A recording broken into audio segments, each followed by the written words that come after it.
Hey guys, what's going on? So I wanted to cover the life of Dick Grayson, or Robin, later known as Nightwing, and I wanted to cover his different ages at different points in his story and his life, and him along with several other characters have evolved throughout different continuities, in addition to even different multiverses. So I'm going to cover some of the overlap in between, but mostly it's going to be focused on a pretty cohesive order of his life. And I'm also going to include my thoughts on his character overall, in addition to some future projects I think would be great for his character. And just a little disclaimer, there are several spoilers, so just getting that out of the way. So starting at age 3, we know that Dick Grayson was born into an acrobatic family. He was, I believe, the 6th generation of acrobats. And at 3, he performed for his first time since he pretty much grew up in the whole scene.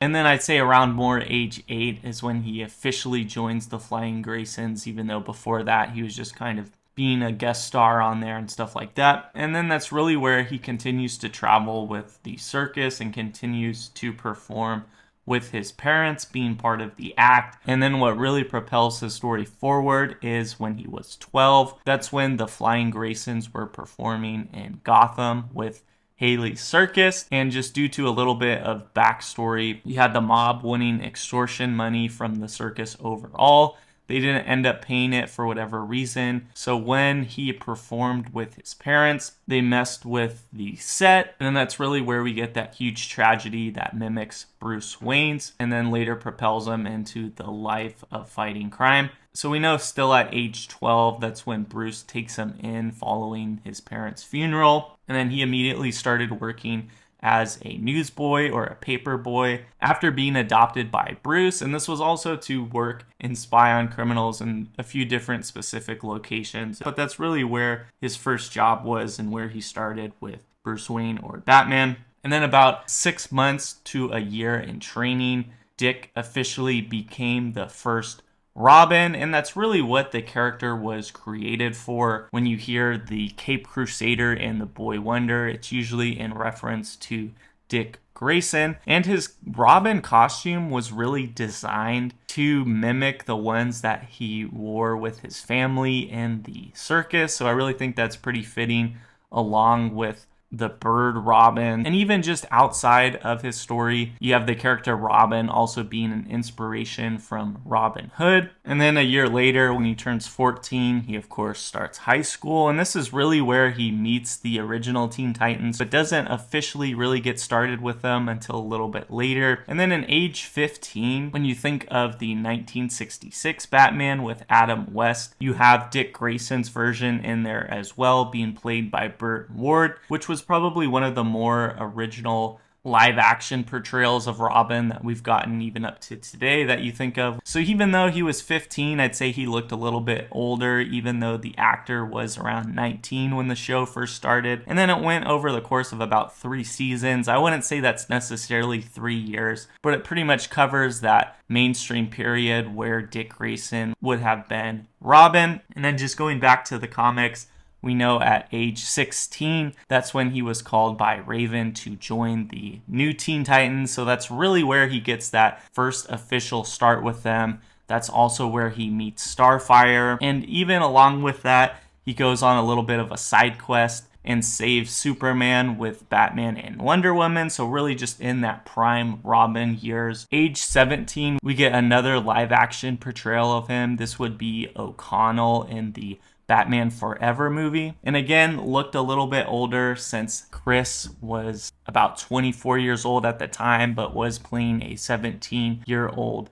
Robin. And you have a little bit different of a story there in terms of his age and stuff like that, but it's pretty much the same idea. And then also going back to the comics, we know at this time that this is really where Dick Grayson started struggling as Robin. He got really upset that Barbara Gordon had been shot by the Joker and really started to grow a little bit weary of Bruce. And that's really kind of where you had a little bit of a roughening in their relationship.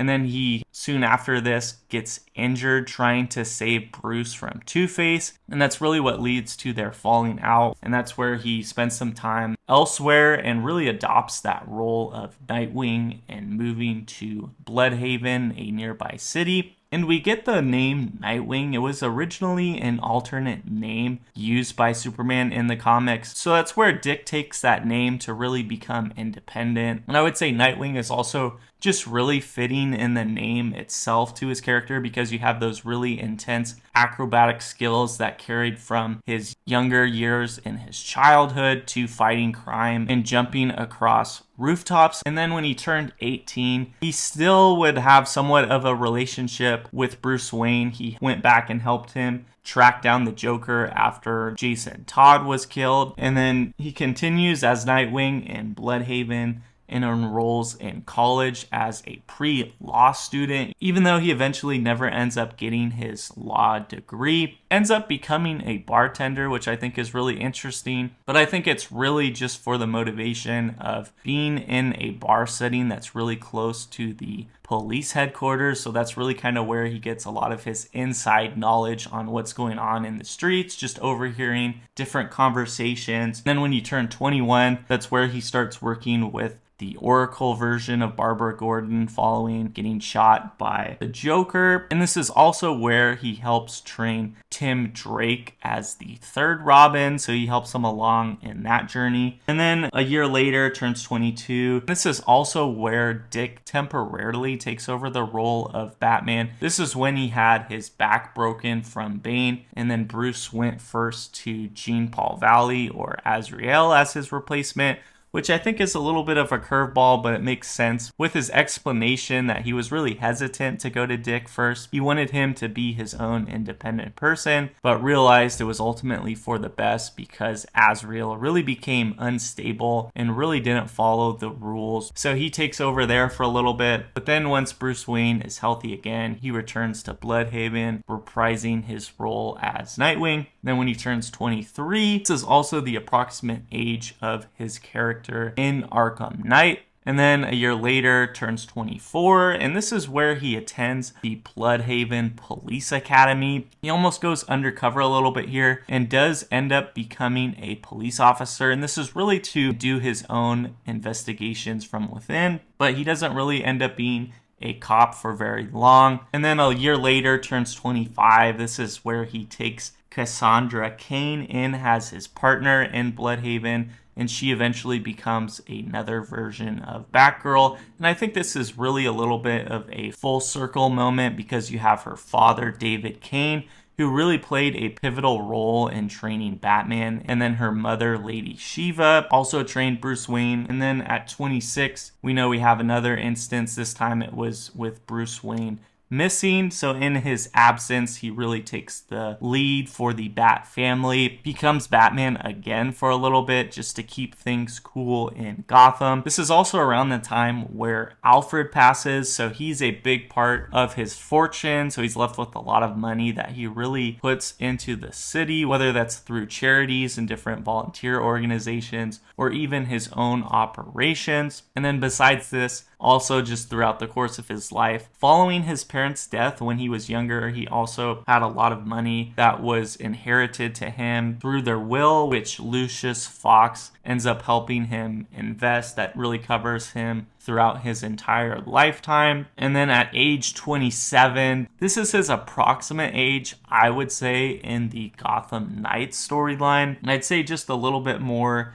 into his life after this, the rest of his 20s and his 30s. It's a little bit harder to pinpoint, but I'd say some other events that took place. You have him helping train Damian Wayne, another Robin and the son of Batman. Does end up purchasing the rights to Haley Circus, where his parents performed, in addition to opening his new gym. Even becomes a gymnastics instructor. And then in addition to being engaged with Starfire, also got engaged with Barbara Gordon for a brief period, but that didn't end up working out either. So he doesn't have any kids in the canon timeline, but when you look elsewhere, does have a number of kids, the majority of them being with either Starfire or Barbara Gordon, but nothing in canon so far, so we really just assume that he continued the mantle of Nightwing until he couldn't anymore. When we look at some Batman Beyond comics, just inferring back to where he would probably be in his 40s and 50s, it looks like he had a pretty rough fight with the Joker that didn't end well, and I think that's really where he decided to retire as Nightwing for the most part. And then I'd say when Batman Beyond starts the show, even though he's not around, he's probably in his early 60s, just given he's about a little more than 10 years younger than Bruce. And then just following some comics, right after Batman Beyond, we know that he mentored Terry McGinnis for a little bit. This was when Terry went to college, and Terry had a little bit of a brief falling out with Bruce Wayne. So just now, my overall thoughts on his character. Really, there's no Robin without Dick Grayson, so you gotta hand it to what the writers did in creating his role. And I'd say his time as Robin is really good to his story. The Teen Titans stuff does end up becoming a little bit silly, does turn into more of a comedy show for kids, but I really like his transformation into Nightwing, his overall leadership abilities as a character, becoming a father figure for several of the younger members of the Bat family. And in terms of future projects, I really think you have a lot of great source material here. I could see a spin-off movie for Nightwing even after establishing the character of Robin, whether that's maybe in a future Robert Pattinson Batman movie or just a future trilogy within itself. I really think you could include his character as Robin, maybe eventually lead to their falling out. That's what could open the door for a spin-off movie. And I do think if you are including him as Robin, you do need a much younger actor if you're starting with his younger age, or at least maybe find a more fitting actor in age if you do have him being a little bit older and it being a little bit more realistic. Maybe if he's like 18 or a younger adult. And then I think you could even develop the Bat family as a whole. This could either be by including them in a trilogy or even doing their stories separately in some movies and then combining them. I think that would do really well as like more of a squad movie. Even on top of anything with the Justice League, I think you really have enough for a group storyline. Just within the Bat family, they're really like the Gotham's Avengers. So that's my thoughts on Dick Grayson. Feel free to let me know your thoughts on his character overall. Really appreciate you guys watching, and I'll see you later.